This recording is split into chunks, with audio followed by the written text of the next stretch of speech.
sigida alaka ka ɲɛsin Modibo Keyita ni Asimi ma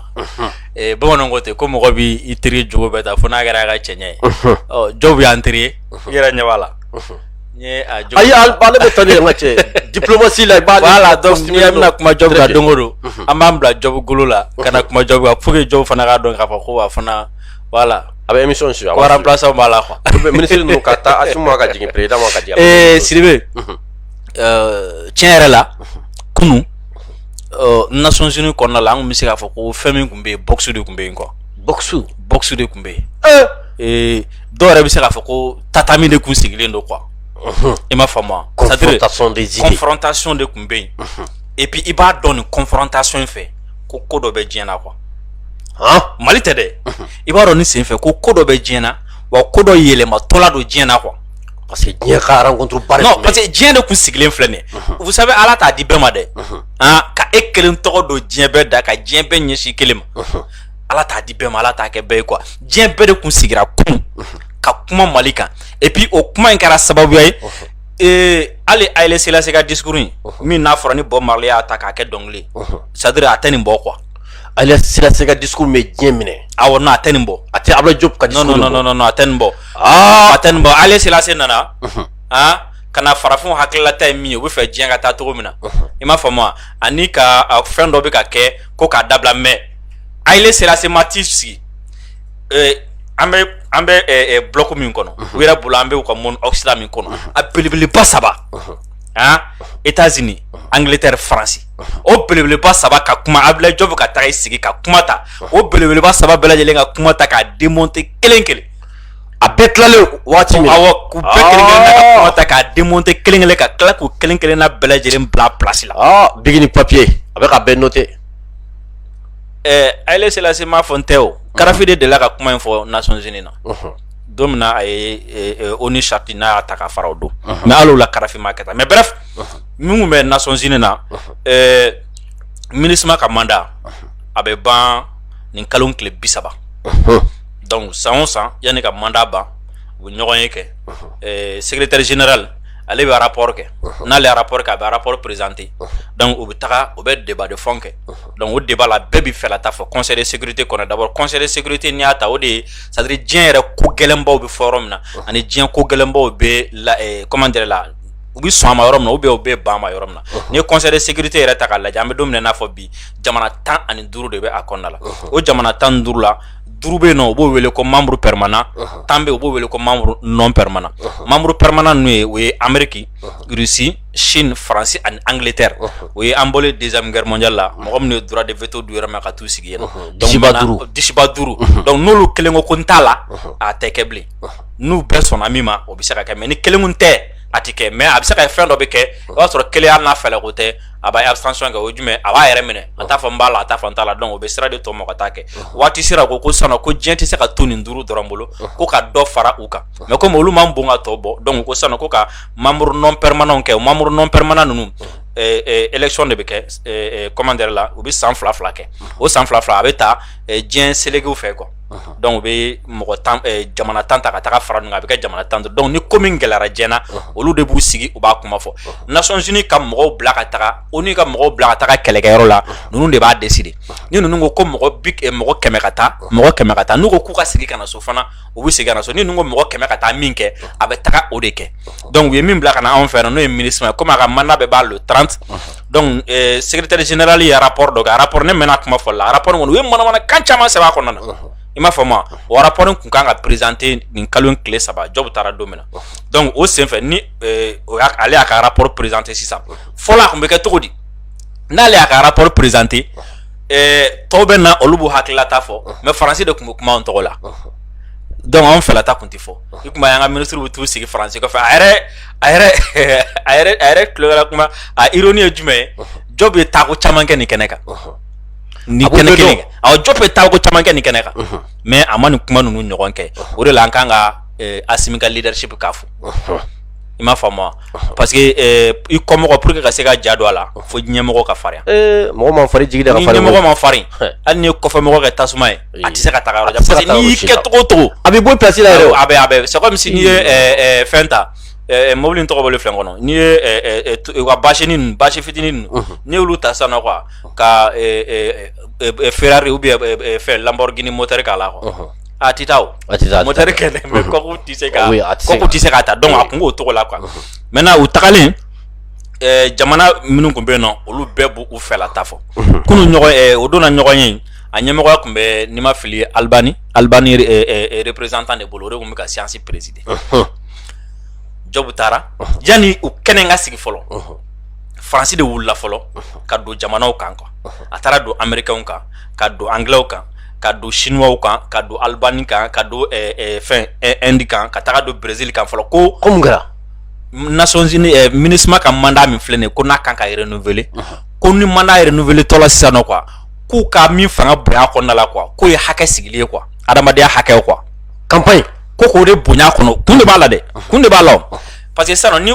y'o bonya kɔnɔ sisan u bɛna mun kɛ parce que Faransi ko i b'a dɔn u ye rapport kɛ ko Mali sɔrɔdasiw bɛ ka taa bin mɔgɔw kan k'u faga donc o ye ka taga mɔgɔw ka hakɛ tiɲɛ ye quoi donc n'u ye hakɛ kɔlɔsili fanga bonya a kɔnɔ sisan u bɛna mun kɛ o la ka Mali sɔrɔdasiw bali ka taga yɔrɔ dɔw la u cantonné ka Mali sɔrɔdasiw bali ka taga kɛlɛ kɛ an yɛrɛ fa dugukolo kan quoi donc Faransi ka laɲini o de ye quoi donc a ko ka hadamadenya fɛn ka hakɛw lakana ko k'o de bonya a kɔnɔ kosɛbɛ imaginez san joli a presque 100 ans aw nana k'a kana mɔgɔw de dɛmɛ kɛlɛ la résultat zéro sɔrɔdasi bayirikaw sara duguw cira ekɔlisow datugulen fɛnw bɛɛ datugulen don civil caman au lieu que aw kana ka armée de dɛmɛ ka kɛlɛ kɛ aw t'o kɛ dɛ aw bɛ na de ko ka armée de bɔli ka taa fan dɔ fɛ i ma ŋaniya ye donc c'est pour que armée ka monter en puissance min ka kɛ ka se ka caman bɔ la o yɛrɛ de senfɛ Sidibe ne ye analyse dɔ sɔrɔ ka fara n ka analyse dɔ kan parce que Wagner ko kuma in ne kɔni tun b'a dɔn a fɔ kun ye ka Mali lagosi ka Mali armée lagosi exaction ko kuma ninnu fana ne tun b'a dɔn a fɔ kun ye ka Mali lagosi ka Mali armée lagosi kunu o donna de ne y'a ye k'a fɔ ja Wagner ko kuma in faranga min b'a la i b'a dɔn o ye min ye i b'a dɔn c'est-à-dire a dabɔkun de k'a yira k'a fɔ ko ni Russie sɔrɔdasiw taara yɔrɔ o yɔrɔ ko tiɲɛni de bɛ kɛ parce que i k'a jateminɛ exaction ko kuma fɔra Faransi fɛ Mali yɔrɔ o yɔrɔ la o bɛ Wagner fɔ ka fara kan o bɛ Russie tɔgɔ fɔ ka fara kan oui o de don minɛ parce que olu nali min kɛra voilà donc kuma kɔrɔ ye jumɛn o bɛ Russie kɔ k'a yɛrɛ k'a fɔ ko Russie sɔrɔdasiw tɛ sɔrɔdasi ɲɛnama ye mɔgɔ ni Russie man kan tɛ ka jɛ quoi i m'a faamu donc u b'a bonya kuma in kɔnɔ kosɛbɛ n'o tɛ a ye k'a jateminɛ an ye André Bugani ko kuma kɛ yan n bɛna ka kuma filɛ ne senna kalo 3 ou bien kalo 4 ko sugu bɛɛ lajɛlen bɛ ka kɛ an ka armée taara u ni Gacha ni MSA u bɛ ka kɛlɛ kɛ fo bi i ye exaction ko kuma mɛn ayi ma kuma mɛn parce que Français yɛrɛ ko pour le moment ko Russie tɛ yen fɔlɔ quoi donc ni Russie de nana tiɲɛni bɛ kɛ ni Russie nana tiɲɛni bɛ kɛ donc o de la ni Russie tɔgɔ mɛnna yɔrɔ o yɔrɔ u b'a dabɔ a kama jagoya ka o yɔrɔ yɛlɛma jagoya la quoi donc ko ka mandat yɛlɛma k'a kɛ nin ye Russie ko olu tɛ jɛn n'a ye ko d'ailleurs MINUSMA yɛrɛ bɛ tɔgɔ min na fɔlɔ a tɛ Mali arranger parce que a kan ka baara min kɛ a ti k'o kɛ bɛɛ jɛnnen don n'a ye ni Poutine ka mɔgɔ mankan ye ni Poutine ka mɔgɔ mankan filanan ko jumɛn ko MINUSMA yɛrɛ ko ka caman bɔ a ka baara la Mali la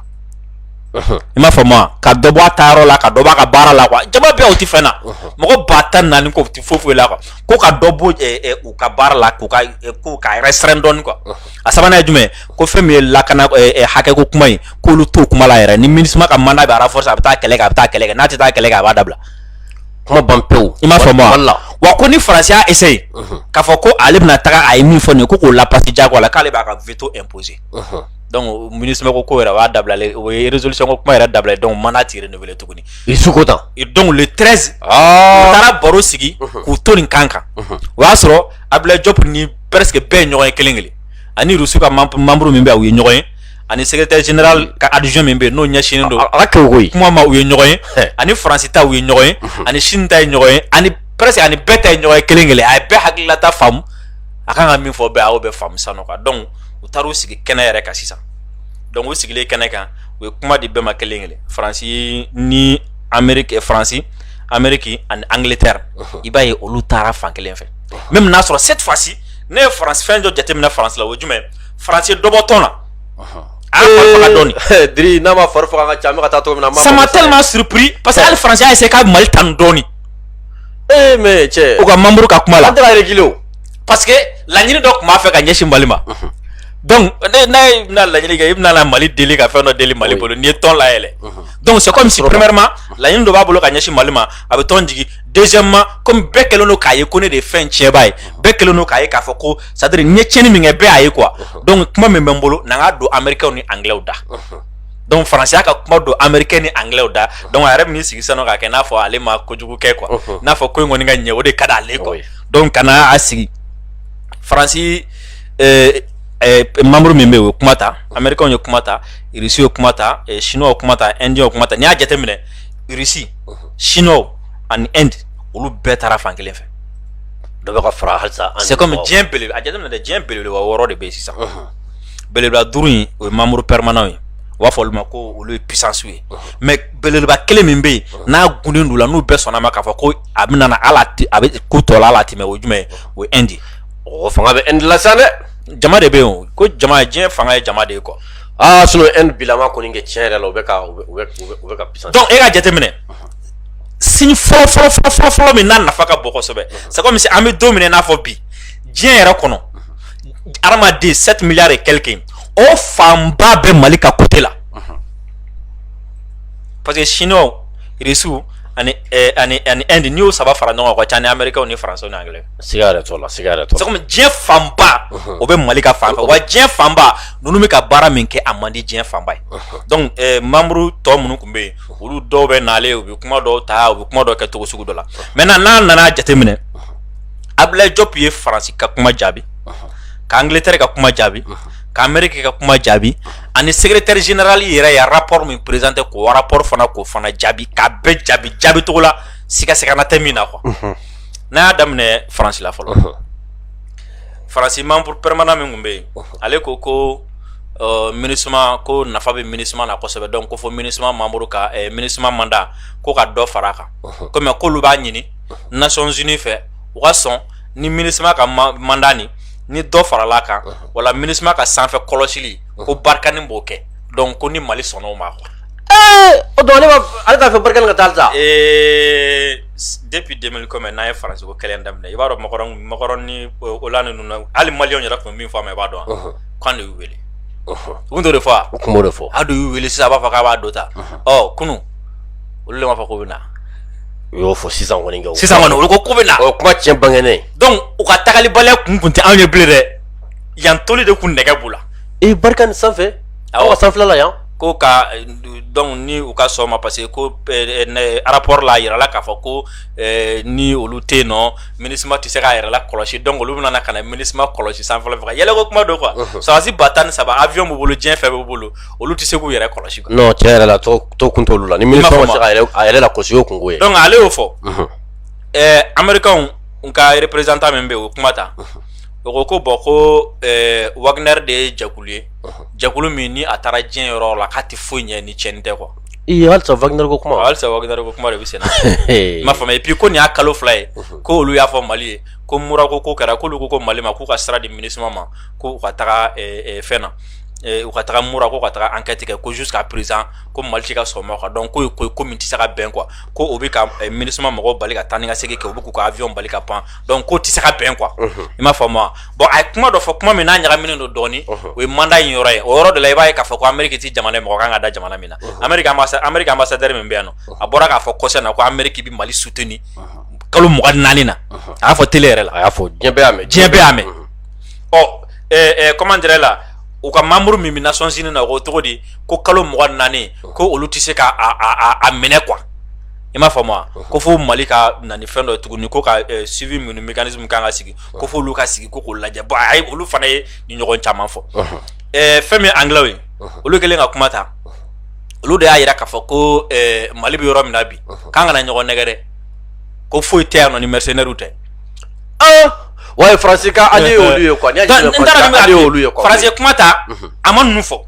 a nana ka ni masuma n'i kɛ cogo sugu dɔ la waati dɔ k'a kɛ n'a fɔ a bɛna kuma gɛlɛn fɔ ka tila k'i jigin mais o y'a sɔrɔ a kun donna anglais ni américains ka fɔlɔ donc a bɛna min fɔ a y'o dolu da k'a ka discours tila i m'a faamu wa donc ko Mali tɛ ka MINUSMA bonya o bɛ ka MINUSMA mɔgɔw bali ka taa yen fɛ donc fo MINUSMA mandat ka fɛn ale fana nana ka nin ta bɛɛ fɔ k'a ban ka taa donc Job nana kuma ta yanni Job ka kuma ta fɔlɔ Irisiw ka représentant min bɛ ale de kuma ta ale ko fɔlɔ ko Américains ni Français ni Anglais bɛ nin ko min na nin ye tantɔ quoi ko nin tɛ foyi ye ni jɔnya wale baaraw tɛ quoi Russie la ko ne joint wale baraw de quoi ko joint wale min n'a sɔrɔ ko n'u y'a dabila ko bɛ ka continuer k'a kɛ ko n'i y'a ye farafina yɛrɛ bɛ to kɔ ko surtout k'a bɛ exemple ta Mali kan ko Mali ye jamanaba de ye ko ne Mali tariku ta k'a jateminɛ ko kalansobaw kun bɛ yan kodɔnnabaw kun bɛ yan ko mun ne ye farafina to kɔ ko mun ne ye Mali to kɔ parce que ko ninnu ka jɔnya de nɔ don wa ko jɔnya in fana k'u ko k'u y'a dabila da de la mais u m'a dabila dɛ k'u ka continuer tuguni ka mɔgɔ dɔ bila n'a ka jɔnya kɛ u place la tuguni quoi Isu ka representant bɛ ka nin kuma fɔ ta diɲɛ ma ɲana France ka kɛwale min awɔ France ni ninnu ka kɛwale min a tila ka kuma min fɔ tuguni n'a nafa ka bon kosɛbɛ a ko n'i ye Mali ta ka layɛ bi ko n'a sɔrɔ ni mɔgɔ min bɛ Mali ka hɛrɛ fɛ n'i bɛ fɛ Mali ka bɔ de ko mɔgɔ si man kan tɛ k'i tugu bi ko n'i ko k'i bɛ Mali jagoya bi ko a ka taga élection na ko k'a sɔrɔ a ma temps ta ka labɛn kɛ ka lakana dɔ bɛ na k'a sɔrɔ an b'olu ka fɛn dɔ bɛ yen olu ma ɲɛnabɔ ko ni e bɛ fɛ ka Mali stabiliser de ko n'i ye Mali pousser ka taga élection na ko a bɛna tila ka taga bi fɛn kɔnɔ min ka jugu n'an filɛ nin min kɔnɔ bi donc ko Mali situation bɛ cogo min na ko faut que temps de ka ta ne ye Isu mankan ye ka fɛn dɔw dilan ka ɲɛ et puis ko u kan ka dɔn k'a fɔ ko Mali ye jamana min ye surtout farafina ye jamana min ye c'est à dire ko ni mɔgɔ min ye Mali ja jamana min ye Mali ja quoi donc Mali ni olu bɛ se ka baara kɛ ɲɔgɔn fɛ quoi donc ninnu kana n'a fɔ ko u bɛ na Wagner ko kuma ni Isu voilà Wagner ko kuma ni Isu ko kuma dɛ a don ta a bɔra ta dɛ Mali ninnu de bɛ baara kɛ Mali ninnu de tɛ baara kɛ quoi donc ko ninnu k'u ko kuma ninnu k'u k'olu dabila et puis k'u b'a dɔn fana ko k'a fɔ ko kuma fɛn fɛn b'u da yan nɔ k'a fɔ ko sɔrɔsiw binna yan fɛ a donna ko dɔwɛrɛ tɛ dɛ k'a bɛ dabɔkun de ye ko pour que ka Mali sɔrɔsiw tɔgɔ tiɲɛ ani ka Irisi sɔrɔsiw tɔgɔ tiɲɛ quoi non ja an wasara ka ban an wasara o ayi ko o nana o nana ne ko n ko box kun bɛ yen quoi non an wasara muso in nana ka na don fɛ ko ninnu kelen-kelenna bɛɛ lajɛlen sigilen filɛ nin ye k'u b'a fɔ ko k'u bɛ taa mercenaire ko kuma fɔ ko ninnu kelen-kelenna bɛɛ lajɛlen ka sɔrɔsiw ti mɔgɔw ka jamana ka mercenaire la ni Isu mankan de ta ni Isu mankan awɔ France jabito ani États-Unis jabito ani Allemagne jabito ko société de mercenaires bɛ ninnu yɛrɛ fɛ k'u kɛlen don k'u bila ka taa farafina jamana dɔw la olu de minnu sigi k'u bɛna n'a fɔ mɔgɔ ma bi ko mercenaire don ta ja Isu yɛrɛ tun ye kuma yɛrɛ donc an bɛ yɔrɔ min na i n'a fɔ bi ko Mali kan ka dɛmɛ de et puis ko Mali kan ka fo Mali armée bɛ ka baara min kɛ ni Isu kumakan ye toujours Mali armée baara min kɛ ko ka Mali fola de au lieu que u ka n'u sigi k'u bɛna Mali la gosi k'a fɔ k'a don ta a bɔra tantôt quoi i m'a faamu et puis ko MINUSMA awɔ nafa b'a la n'a sɔrɔ ni MINUSMA ka mandat bɛ kɛɲɛ ni Mali ka laɲini Mali a ka di Mali tɔgɔ MINUSMA awɔ a ka bɛn ni Mali ka laɲini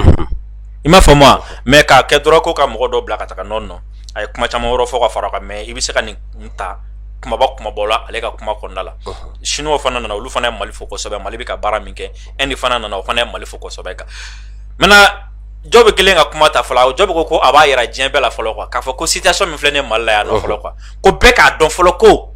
ninnu de taara bin Libi kan o saba kun bɛɛ kun sigilen bɛ o de la ne ko jɔ kun ka farin kun ka tɛmɛ ale a y'u bɛɛ tan quoi a ko fo bɛɛ k'a dɔn fɔlɔ k'a fɔ ko o kɔrɔ kuma kɔrɔ jumɛn France Angleterre Amérique aw de taara fara ɲɔgɔn kan ka taga Libi bombardé ko bɛɛ k'a dɔn fɔlɔ gɛlɛya min Mali kan ko u taara Libi cili min kɛ i m'a faamu wa surtout hali Russie seginna o kuma in kan ko u taara Libi ci k'a sɔrɔ u ma yamaruya ɲini mɔgɔ fɛ dɔ bɛ ko aw taara Libi cili min kɛ ko o de kɔlɔlɔ filɛ nin ye Mali kan o de kɔlɔlɔ bɛ Sahel bɛɛ kan a k'o dɔn fɔlɔ quoi et puis nin y'a san yirikaw ye MINUSMA nana Mali la sɔrɔsi dunan wɛrɛw bɛ yan nɔ ko mais ko laɲini kun ye min ye k'a ma sabati o Mali kun bɛ min nɔfɛ a ma sɔrɔ o ko ale b'a yira diɲɛ bɛɛ la fɔlɔ k'a fɔ ko France ye laɲini min kɛ ko k'a fɔ ko MINUSMA ka na donc Barkhane bɛ MINUSMA protéger sanfɛla fɛ k'an tɛ sɛbɛkɔrɔ tɛ Abdoulaye Diop a ye kɛrɛ bila émission la k'a tɛ kɛ ko Barkhane taara ni y'o bannen de ko Mali tɛ jɛn ni a ye France sɔrɔsiw ka pan ka jamana kunna o banna pewu awɔ o tun ye France ka laɲini Nations Unies na awɔ ko Mali tɛ jɛn ni a ye France avion ka pan ka jamana kunna wa France ka Mali bonya a k'a dɔn k'a fɔ Mali de ye jamana min ni a se b'a yɛrɛ la jamana de don i n'a fɔ France fana ye jamana to donc ko France k'an bonya non Diop fana a ye France lamɔn la kunun koyi kan tɛ a fa France lamɔn la kunun koyi France ka avion tɛ pan kunna bilen quoi et fɛn min ye Wagner ko ni France ko ye a ko bon ko a ye terme dɔ de utiliser terme yɛrɛ ko a y'a sɔrɔ kunun kun bɛ mobili de kɔnɔ ne jɔ kɛrɛfɛ fɔlɔ quoi ka yɛlɛ dɔɔni quoi ko Mali tɛ se ka kɛ jamana ye jamana min ko a baarakɛ ɲɔgɔn dɔ b'a fɔ a ye ko karisa ni sɔnna ko kasalakaw ka don i ka da fɛ ne bɛ bɔ i ka fenêtre fɛ quoi ko Mali tɛ jɛn n'o ye dɛ. parce que français ko ni irisiw nana k'olu bɛ taa. Donc voilà, ko olu tɛ se ka accepter ko partenaire dɔ ka na fɔ olu ye ko si tel partenaire rentre par la porte, moi je sors par la fenêtre quoi. Ko ti fɔ Mali. Ay bisige pour la. Ti fɔ Mali quoi, donc français ka di jɔ ma ou bien français kelen tɛ nin o caman b'a la o, allemand mana fɔ yan de. N'an ni irisiw bɛ ɲɔgɔn bolo an na ti baara kɛ ni ninnu nana aw bɛ taa bi aw ɲina ko aw bɛ nana aw bɛ se k'a to Niger ko barikani bi MINUSMA kunbɛ jɔ bɛ ko a tɛ kɛ ko an tɛ nana jɛn ni a ye. Américains ni Anglais ta a k'olu ma aw bɛ ka Mali tɔgɔ tiɲɛ Mali sɔrɔsiw bɛ bin mɔgɔ kan ko faut que fɛn kelen bɛ yen a k'o dɔnya fɔlɔ o ye jumɛn ko bi bi in na même n'a sɔrɔ n'an bɛ kɛlɛ la gɛlɛya b'a la an ka sɔrɔsi dɔ ni bɛ to a la mais bɛɛ lajɛlen ɲɛ b'a la k'a fɔ k'an ka sɔrɔsiw bɛ ka sebagaya sɔrɔ jugu kan a ko wa ko adamadenya hakɛw a bɛ ka nin fɔ ka ni Américains ni Anglais ni yɔrɔ ye ko adamadenya hakɛw ko an ti k'olu bonya parce que ko mɔgɔ dɔ bɛ k'a fɔ ko an ka kɛ dɛ ko y'an ka jamana taabolo de ye quoi. Mali ye danbe jamana de ye quoi o y'an ka jamana taabolo de ye an ka o b'anw fɛ yan na ka kɔrɔ an bɛ adamadenya hakɛ donc an ti ka kɛ aw kama dɛ an bɛ k'o kɛ an yɛrɛ kama. Maintenant fɛn min ye ka taa nkalon tigɛ ka d'an na ko an ko MINUSMA avion tɛ panda don ta a bɔra ta Ablaye Diop ye kuma dɔ fɔ bon n bɛna fɔ n yɛrɛ ka terme la quoi. A f'i yɛrɛ terme. Voilà n bɛna fɔ n yɛrɛ ka terme la quoi. A ka se ka faamu quoi. Ablaye Diop ko quoi ko sanfɛla koronnen don ani Faransi ani MINUSMA ma wa k'a t'an bɔ quoi. Sanfɛla in ka dɔgɔ. A ka dɔgɔ an na quoi. Tɛ non ko kunun ta kɛra nisɔndiya dan de diri a kɛra nisɔndiya dan. Donc sanfɛla in ka dɔgɔ an na quoi donc fɛn bɛ MINUSMA ni fɛn dɔ avion ninnu ko c'est à dire anw n'olu tɛ se ka ku a la quoi a ka dɔgɔ an ma quoi. I b'a dɔn kuma ye min ye i b'a dɔn wa. C'est à dire a fɔ ko ni mɔgɔ ko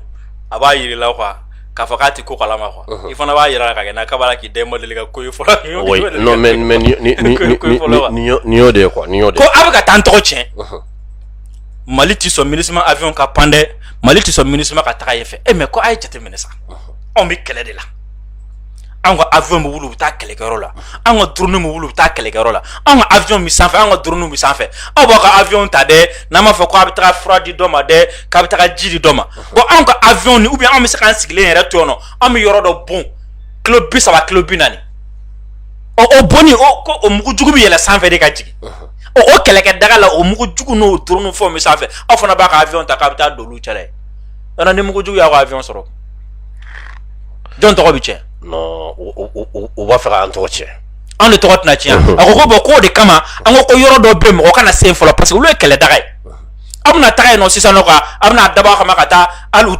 taa dɔ su dɔw ta yɔrɔ dɔ la ka t'olu bila avion dɔ kɔnɔ ka mɔgɔ kelen bila k'o tigi sacrifier ko ka taa su bila yɔrɔ dɔ la et puis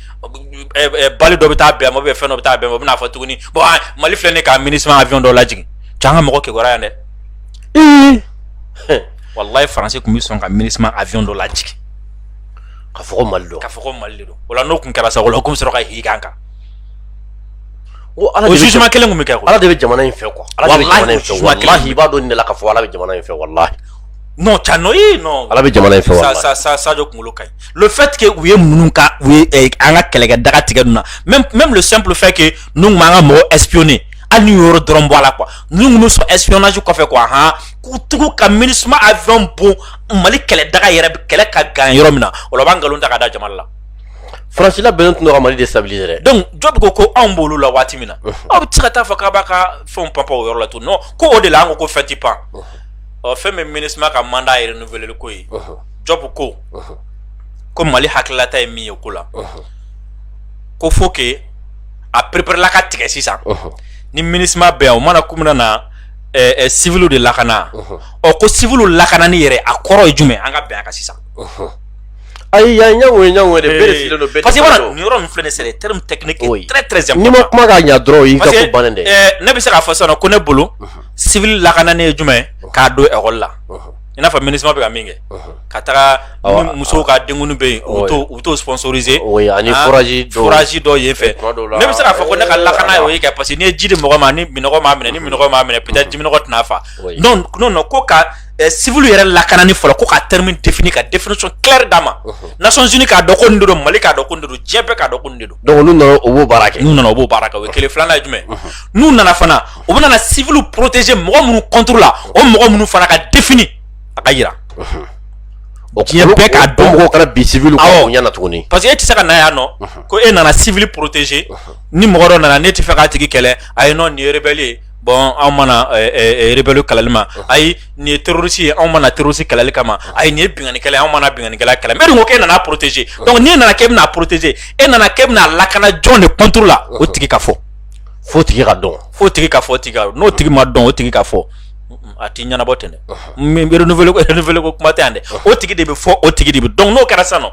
o kuma MINUSMA ka mandat bɛ diɲɛ bɛɛ o la a bɛ dɔn MINUSMA bɛna taa Mali la o kɔrɔ de ko ninnu sigilen filɛ soit ni mɔgɔ o mɔgɔ wulila k'i bɛ taa dugu dɔ attaquer MINUSMA b'a tigi kunbɛn ou bien MINUSMA tɛna bilen MINUSMA ka baara dɔn dɔrɔn voilà baara a bɛ diya parce que sisan nɔ u filɛ nin min kɔnɔna na baara diyalen tɛ quoi parce que u nana k'u bɛna civil lakana mais civil yɛrɛ lakanani kɔrɔ parce que i b'a dɔn tubabukan na ni terme fɛn fɛn fɔra fo n'a ma définition clairement di a ma e bɛ se ka interpréter cogo min ka di ye ne bɛ se ka interpréter cogo min ka di ye quoi min bɛ ne arranger ne b'o fɔ a la min bɛ i n'a fɔ accord d'Alger min filɛ nin ye an ka jamana kɔnɔ sisan bɛɛ b'a interpréter n'i taara ninnu fɛ yen nɔ olu b'a interpréter cogo min ka d'u ye quoi donc maintenant ko ka o yɔrɔ ninnu bɛɛ lajɛ bɛɛ maintenant n'o yɔrɔ ninnu jɛya bɛɛ nɔ sisan nɔ o la le 29 o bɛ sɔrɔ ka segin ka taga vote yɛrɛ bɛ kɛ ka bɛn 29 ka dugu jɛ le 30 la quoi bɛɛ ɲɛna o la ni MINUSMA ka mandat bɛ renouveler a bɛ renouveler cogo di déjà fɔlɔ américain yɛrɛ ni français tun bɛ kɛlɛ la min na fɔlɔ français ko san 2 américain ko k'o ti ɲɛ ko san 1 san 2 halisa ja MINUSMA taali yɛrɛ man ca k'o ti ɲɛ ko san 1 donc voici en quelque sorte u ye discussion minnu kɛ ani Ablaye Diop ye kuma minnu fɔ a ye mɔgɔ ninnu jaabi togo la u ni jaabili min et puis a y'a profite nin fana fɛ c'est à dire a ye diɲɛ bɛɛ de kunnafoniya kunun quoi Mali situation kan oui Mali situation kan a ye diɲɛ bɛɛ kunnafoniya diɲɛ bɛɛ y'a dɔn parce que n'i ye Brésil ni Irlande ninnu ni Norvège ninnu ni ni olu ka intervention ta k'a lajɛ i b'a ye tiɲɛna ninnu tɛ bɛrɛ kalama Mali situation olu tɛ Mali situation dɔn ninnu tɛ bɛrɛ kalama voilà français de bɛ taa kuma dɔn ninnu da quoi mais nin sen fɛ a ye kuma fɔ k'a bɛɛ lajɛlen jɛya ka nɔgɔ bɛɛ lajɛlen bɔ a la donc maintenant diɲɛ y'a ye diɲɛ y'a faamu donc maintenant à partir de là an bɛ se ka segin ni fɛn damadɔni ye a fɔlɔ-fɔlɔ ye jumɛn a bɛ se ka kɛ mandat bɛ renouveler mais ni mandat yɛrɛ renouveler la ne yɛrɛ bɛ ka n yɛrɛ ɲininka mandat min bɛna renouveler mun de bɛna k'a kɔnɔ quoi parce que mɔgɔ dɔw surtout il filɛ ne ka bloc 2 min fɔ n'u bannen don ɲɔgɔn bolo a kelen-kelenna bɛɛ lajɛlen droit de veto tigi Russie kɔni ko non français a bɛ min nɔfɛ n'a y'a kolokolo dɔrɔn an b'an ka droit de veto an tɛ sɔn ala ta kɔfɛ i m'a faamu wa donc kɔrɔ jumɛn ni MINUSMA renouveler la France tɛgɛ bɛ ko k'a jɛ ka bɔ a la ni MINUSMA renouveler la o tun n'u sigi yan a bɛ kɛ MONUSCO ɲɔgɔn ye n'u nana u bɛ taa terroristes ɲini de ka t'u kɛlɛ mais n'u m'o kɛ n ka ca a tɛ ɲa Russie b'u suivre de près i m'a faamu wa donc min bɛ nin cogo la ne bɛ ka n yɛrɛ ɲininka a bɛna na renouveler cogo di quoi parce que a ko bɛɛ filan la quoi et surtout k'a fɔ ko ka MINUSMA mandat renouveler ko ka ɲɛmɔgɔya ta k'a di Russie ma ko américain bɛna na financer o fana ye kata banani ye quoi u sɔnman dɔ fana ma quoi donc MINUSMA ko bilama gulonnen don quoi hali secrétaire général yɛrɛ t'a dɔn a bɛna na laban cogo min na et surtout Ablaye Diop ye kuma dɔ fɔ comment dire la fɛn min bɛ ɲɛsin secrétaire général yɛrɛ ma a ko ale kɔni dabali banna quoi parce que ko comment est-ce que olu bɛ taa k'u ka rapport kɔnɔna la ko groupe armé dɔ bɛ yen nɔ signataire ko rebelle ninnu dɔw y'a fɔ rapport kɔnɔna la ko Mali bɛ ka sɔrɔdasi ba 2 ta ko olu ko labɛn olu kama quoi mais o yɛlɛ ko kuma ye koyi olu kama quoi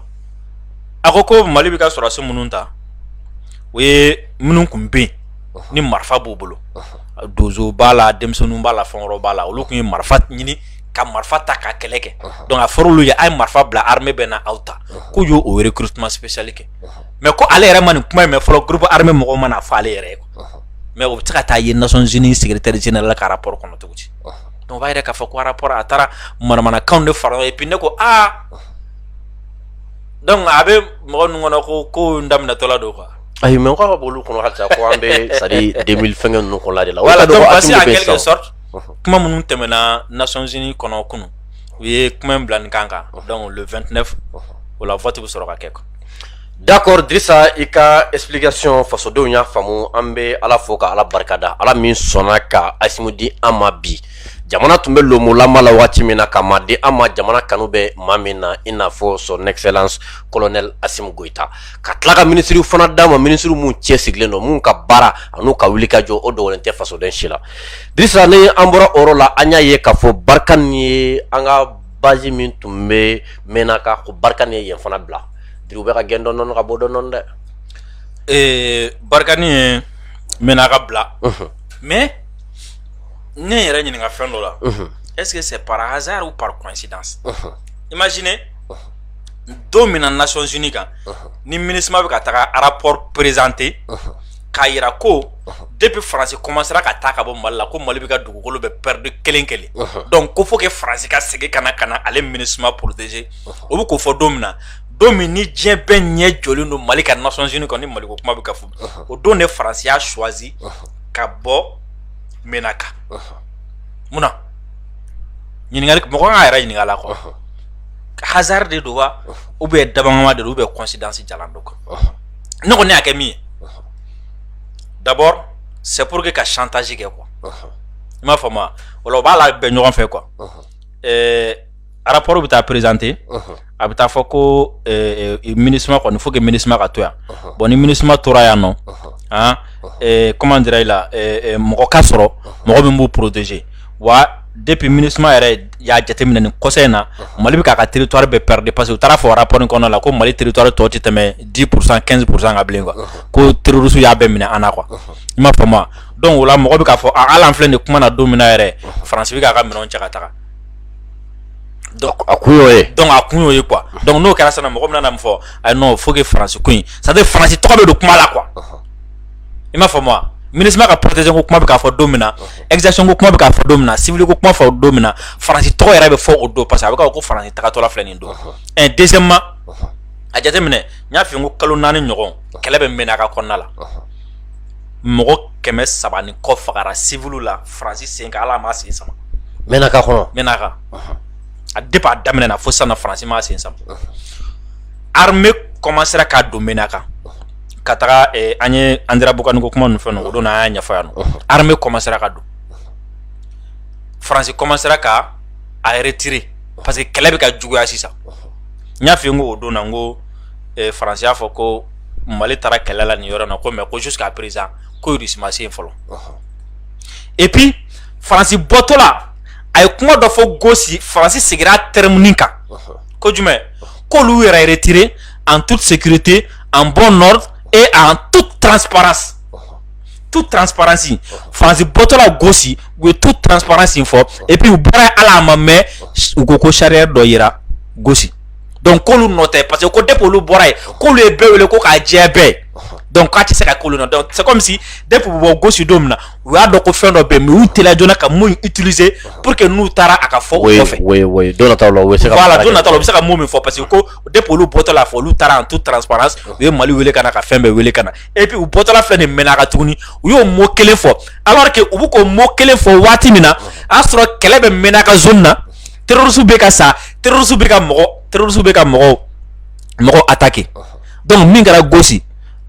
France ye en toute transparence ko kuma min fɔ donc France ye ko dɔ kɛ yen nɔ fɔlɔ yan'a ka kan in lasegin sɔrɔsiw ma ni a bɛ k'o de labɛn parce que bɛɛ y'a ye kɔsɛ in na Andira Bukani kɛlɛ na n y'a ɲɛfɔ aw ye an ye min da u kan o yera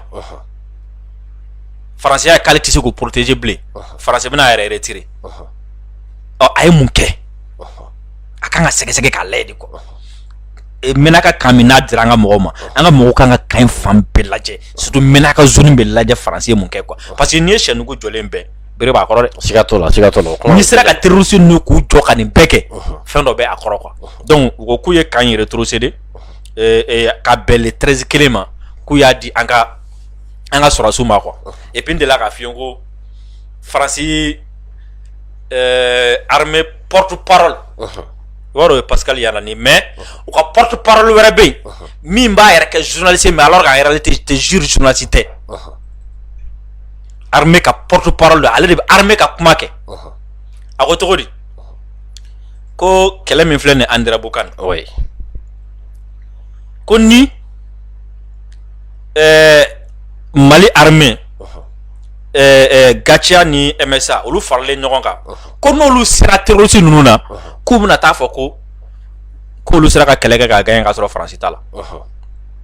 ko n'o kɛra fana k'u bɛna n'a fɔ ko ja ko nafa yɛrɛ tɛ Faransi la yan ko fana kɔfɛ ko ni ninnu sera ka kɛlɛ kɛ ka se terroriste ninnu na ko ninnu bɛ poids politique sɔrɔ donc u fanga bɛ bonya ka tɛmɛ sema kan bamanankan kɔrɔ ye jumɛn ne bɛna taa ka bɔ e fɛ yen an bɛ fɛn bɛɛ kɛ pour que o kana se ka victoire sɔrɔ exactement donc fɛn o fɛn bɛ se ka aw senkɔrɔla ɲagami sisan anw b'o bɛɛ lajɛlen kɛ pour que ka se ka kɛlɛ tiɲɛ aw bolo quoi parce que n'aw ye sebaga sɔrɔ dɔrɔn anw de tɔgɔ bɛ tiɲɛ Faransi fana bɛ lagosi donc an bɛna na fɛn bɛɛ kɛ pour que aw tɛ sebaga sɔrɔ donc ka mɛnna ka retiré na a ko nka ka sɛgɛsɛgɛ k'a lajɛ kosɛbɛ u tagatɔla ye mun kɛ u tagatɔla nana fɛn min kɛ et puis chantage ni fɛn caman wɛrɛ b'a kɔrɔ quoi d'accord Diri ka kuma kuncɛ kuma kuma kuncɛ kuma ye min ye depuis Bazoum sɔmina ko Nations Unies na ko a bɛna gɛlɛya dimanche tɛmɛnen Bazoum ye journalistes wele Niger journalistes tɛ dɛ ko les journalistes africains parce que Bazoum y'a jateminɛ sisan nɔ farafinna kɔnɔ ale de ye cɛ ni mango ye quoi bɛɛ tigɛra la bɛɛ bɛ k'a lagosi donc a ye taara o théâtre-ni dɔ labɛn ka Mali journaliste dɔ Joliba TV Atayer Maïga o tun bɛ yen BF1 Burkina o journaliste dɔ tun bɛ yen Sénégal ka journaliste dɔ tun bɛ yen ani mɔgɔ fila wɛrɛ tun bɛ olu ye fan wɛrɛ o yɛrɛ Bazoum ye min fɔ ko mɔgɔw bɛ k'a fɔ ko ale tɛ Mali fɛ ale bɛ Mali contrôler ko tiɲɛ tɛ k'ale bɛ Mali fɛ a b'a dɔn sa k'an bɛ sajɛlen na sisan k'ale bɛ Mali fɛ k'ale bɛna na misaliya dɔ di mɔgɔw ma ko 2012 ko Sanogo kelen ka coup d'état kɛ k'ale wulila k'i jɔ ka kɛlɛ kɛ ko fo a ka bɔ Sanogo ninnu bolo Mali ka segin ka na sira ɲuman kan ko 2022 ko ale bɛ k'o kelen de kɛ o k'ale bɛ ka kɛlɛ kɛ Mali de ye quoi et puis k'o dɔrɔn tɛ dɛ ko accord d'Alger min signé don min na k'o don ko ale de wulila k'i jɔ ko k'a fɔ salle kɔnɔ yen accord d'Alger ko article 6 min b'a kɔnɔna la n'o bɛ régionalisme ko kuma fɔ n'o b'a fɔ ko région président ko kala de bɛ fili a ye ko k'a sugandi ko depuis ye k'ale de wulila k'i jɔ salle kɔnɔ ko k'a fɔ ko non ko ka nin article ko k'a bɔ a la ko nin ma ɲi Mali ma parce que ko nin article 6 min filɛ nin ye ko nin kɔrɔ ye fédéralisme de ko ale dun b'a dɔn Mali ka laɲini tɛ fédéralisme ye ko mais ko hali olu k'ale wulila k'i jɔ bɛɛ fɛ ko mɔgɔ y'ale kɛlɛ mais ale wulila k'i jɔ bɛɛ fɛ ko hali Mali ka lasigiden minnu bɛ yen kɛra Mali teri ye sisan ko hali Mali ka lasigiden minnu bɛ yen k'ale wele ko k'a fɔ ko aw kana sɔn nin yɔrɔ in ma k'u ko ma ko ale k'a jɔ fɔlɔ k'u bɛna na président wele quoi k'u ye président wele ko président ko k'u ma ko non ko k'a signé ten Allahu akbar 2000 combien accord d'Alger in kɛ waati kɛ 2014 2015 ka négocier fɛn to sen na ko ale min ye nin bɛɛ kɛ Mali ye ko mɔgɔ bɛ se k'a fɔ k'ale tɛ Mali fɛ cogo di mais a ɲinɛna min kɔ an jɔlen don dɛ a ɲinɛna min kɔ k'u bɛɛ bɛ sajɛlen ta a ɲinɛna min kɔ mɔgɔ min ye nin bɛɛ kɛ o 2014 2015 e de y'a fɔ ko article 6 ko a man ɲi Mali ma donc bref accord in man ɲi Mali ma a bɛna na Mali ci sisan e kɛlen président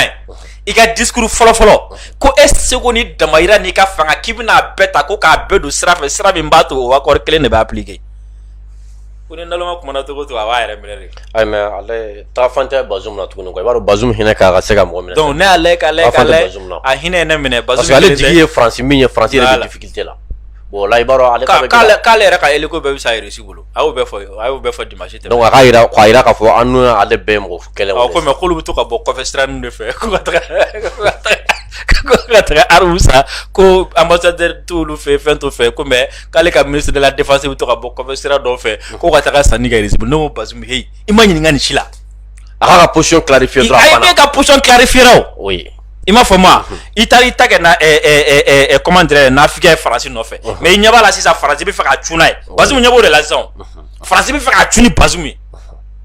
donc a yɛrɛ bɛ sisan a bɛ ka yɛrɛ c'est juste pour que ka yira mɔgɔw la Maliyɛnw na k'a fɔ ko c'est à dire an ye niveau dɔ sɔrɔ sisan c'est à dire an ye farafinna an ye fɛn caman régler quoi oui c'est à dire an bɛ ka farafinna réveiller voilà yɔrɔ caman bulon déchiré don an y'a siri an commencé k'u siri quoi farafinna président bɛ siran sisan ale ka bɔ ka Mali tɔgɔ jalan fɔ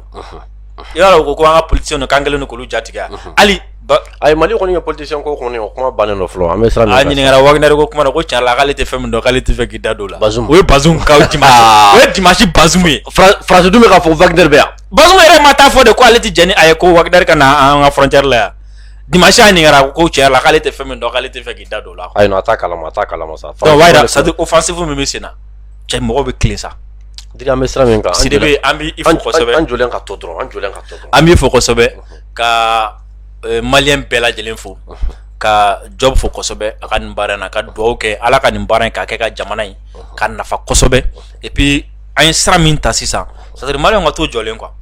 i m'a faamu chaque étape an bɛ pas o pas ta k'a da avantage b'a la kɔlɔlɔ b'a la siga t'o la fo a n'a piège fana fo maliyɛnw ko de dɔn quoi voilà a n'a piège fana bɛ ɲɔgɔn na o de la waati tɛmɛ ne bɛ to k'a fɔ ko n'i ye mɔgɔ taga yɔrɔ dɔn quoi waati dɔ la i kana na taga cogo wajibiya a kan tuguni quoi i y'a taga yɔrɔ dɔn i b'a dɔn a bɛ fɛ ka taga yen maintenant ça a bɛ fɛ ka taga moto de la o a bɛ fɛ ka taga mobili de la o ou bien a bɛ fɛ ka taga wotoro de la o peut-être ale de b'a dɔn min ka nɔgɔ ale ma a b'o kɛ quoi mais n'i ko ko ka a taga cogo f'e k'o fana jalatigɛ mɔgɔ ma deli ka mobili boli n'i y'o ka moto minɛ a la ka mobili d'a ma a bɛ binna sira fɛ a bɛ gɛlɛya i m'a faamu donc waati dɔ la an ka to ka bɔdani dɔ to an ka ɲɛmɔgɔw ye ka confiance da u kan u ka baara dɔ la parce que nin baara ye min kɛra Nations Unies na de c'est comme si